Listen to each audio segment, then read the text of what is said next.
Hi friends, welcome to my YouTube channel जय मां महाकाली चारू।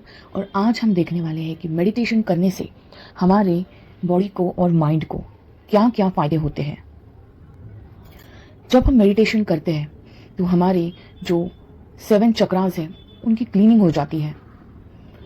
जब हम मेडिटेशन करते हैं तो हमारे क्राउन चक्रा से यूनिवर्स तक हमारा एक अलग ही कनेक्शन बन जाता है। यूनिवर्स की जो एनर्जी होती है हमारे बॉडी में एंटर करती है, जो हमारी माइंड, बॉडी और सोल को क्लेंज करती है।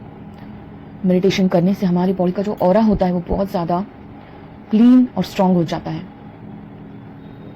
यूनिवर्स में जो भी एनर्जीज होती है वो हमें हेल्प करती है कि कैसे हम हमारी। पहला होता है मूलाधार चक्रा, रूट चक्रा भी कहा जाता है।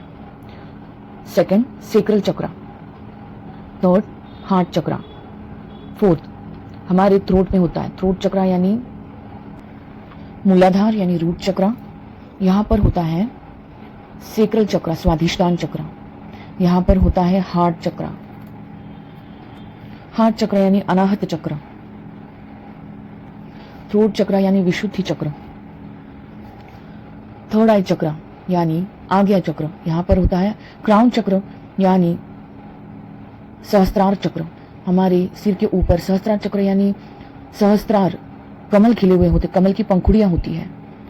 जैसे मूलाधार में एक कमल होता है जिसकी 4 पेटल्स होते हैं मूलाधार चक्र में, ऐसे सेक्रल चक्र में होते हैं 6 पेटल्स। ऐसी पेटल्स के काउंट्स बढ़ते जाते हैं और सहस्त्रार तक पहुंचते पहुंचते बहुत ज्यादा। सहस्त्रार चक्र यानी 1000 पेटल्स वाला कमल खिला होता है हमारे क्राउन पर, इसलिए इसे क्राउन चक्र भी कहा जाता है और सहस्त्रार चक्र कहा जाता है। सहस्त्र पेटल्स वाला, 1000 पंखुड़ियों वाला कमल खिला हुआ होता है। ऐसे बहुत ही कम लोग होते हैं जो सहस्त्रार तक पहुंच पाते हैं। ज्यादातर लोग जैसे एनिमल्स होते हैं और ज्यादातर लोग 90% से ज्यादा रूट चक्र से मणिपुर के बीच में ही इनकी एनर्जी अटक कर रह जाती है। ऊपर की यात्रा करने के लिए एक इंसान को कड़ी मेहनत, भक्ति, साधना करनी पड़ती है, तभी हम सहस्त्रार तक पहुंच सकते हैं। अगर हमारे ये चक्रास एक्टिवेट हो जाते हैं तो हमारा कनेक्शन यूनिवर्स के साथ, गॉड के साथ बहुत ही अच्छा बन जाता है। अगर आप स्पिरिचुअली एक्टिव हो जाते हो, अगर आप स्पिरिचुअल लाइन में हो, जैसे कि आप स्पिरिचुअल हीलर हो, टैरो कार्ड रीडर हो, रेकी हीलर हो, तो आपके चक्रास का ओपन होना बहुत ज़्यादा ज़रूरी हो जाता है, क्योंकि वहाँ से ही, क्राउन चक्रा से ही यूनिवर्स के कनेक्शन मिलते हैं। यूनिवर्स से जो भी मैसेजेस मिलते हैं चक्रास के साथ ही बॉडी में एंटर होते हैं। और ये चक्रास ओपन होते हैं, एक्टिवेट होते हैं, और हमारी कुछ गलती की वजह से, नेगेटिव एनर्जीज की वजह से, और हमने कुछ गलतियां की तो ब्लॉक भी हो जाते हैं। तो इन चक्रास को मेडिटेट करके, योगा करके, एक्सरसाइज करके आप बैलेंस कर सकते हो। अगर चक्रास बैलेंस रहेंगे तो आपकी फिजिकल और मेंटल हेल्थ दोनों भी अच्छी रहेंगी। चक्रास में इम्बैलेंस हो जाता है तो हमारी फिजिकल हेल्थ भी बिगड़ सकती है। इसलिए मेडिटेशन करना उतना ही ज़रूरी है जितना कि एक्सरसाइज करना। और जब ये सारे चक्रास क्लेंज होकर ओपन हो जाते हैं मेडिटेशन से, रेकी से, भक्ति से, आप मंत्र जाप करके, नाम जाप करके भी अपने चक्रास को क्लेंज कर सकते हो, अपने ऑरा को क्लेंज कर सकते हो।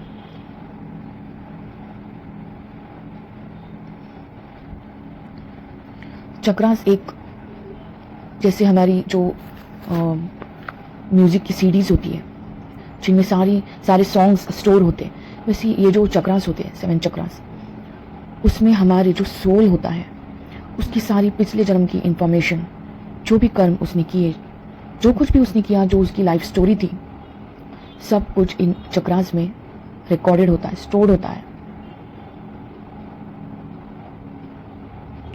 और जब हम नाम जाप करते हैं, मेडिटेशन करते हैं, योगा करते हैं, तो ये चक्रास क्लेंज होते जाते हैं और हमारी एनर्जी की लेवल आगे बढ़ते जाती है।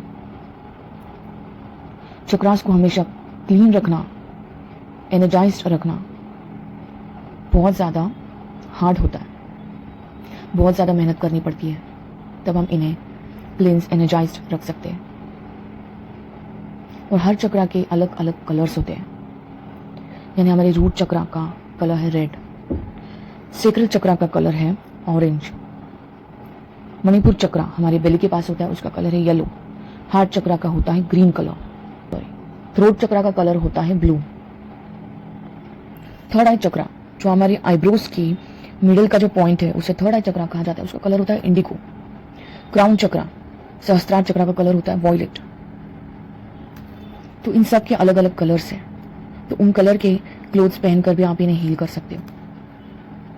तो जब हमारे चक्रास क्लेंस होते हैं और एनर्जी मूलाधार से लेकर सेक्रल चक्रा, मणिपुर चक्रा, हार्ट चक्रा, थ्रोट तक आगे आगे बढ़ती जाती है हमारी मेहनत से, जाप से, तभी कुंडलिनी शक्ति आगे आगे ऊपर उठने लगती है और सहस्त्रार तक पहुंचती है। जब कुंडलिनी सहस्त्रार तक पहुंचती है तभी हमारी जो साइकिल है, जो एनर्जी को पहुंचना होता है सहस्त्रार तक। कुंडलिनी सोई होती है हमारे रीढ़ की हड्डी के निचले भाग में, एक सांप के जैसे होती है कुंडलिनी शक्ति स्वरूपिणी माँ जगदम्बा का रूप होता है। और सहस्त्रार चक्र में पहुंचने के लिए बहुत सारी कठिन परिस्थितियों का सामना करना पड़ता है। जब सहस्त्रार तक शक्ति पहुंच जाती है कुंडलिनी, तब इंसान नहीं रह जाता, उसमें अलग ही लेवल की एनर्जीज आ जाती है, जो भगवान की शक्ति ऊर्जा होती है उसमें आ जाती है। तो इन चक्रास को अगर हम क्लेंस एनर्जाइज्ड नहीं कर सके तो इस मनुष्य जीवन में आने का हमारा जो मकसद है वो व्यर्थ चला जाएगा। तो हमें और पशु पक्षियों में कोई भी डिफरेंस नहीं रह जाएगा। इसलिए हमें हमारी चक्रास को एनर्जाइज करना बहुत ज़्यादा ज़रूरी है और सहस्त्रार तक लेके जाना एनर्जी को बहुत ज़्यादा इम्पोर्टेंट है। सो आई होप कि आप मेडिटेट करोगे, उससे आपको बहुत ज़्यादा शांति महसूस होगी, इनर पीस मिलेगा और एक अलग ही सुकून मिलेगा। आप करके देखिए। सो गाइस, आज के लिए बस इतना ही। Thanks for watching my video और चैनल को लाइक, शेयर और सब्सक्राइब ज़रूर कीजिए। जय मां काली।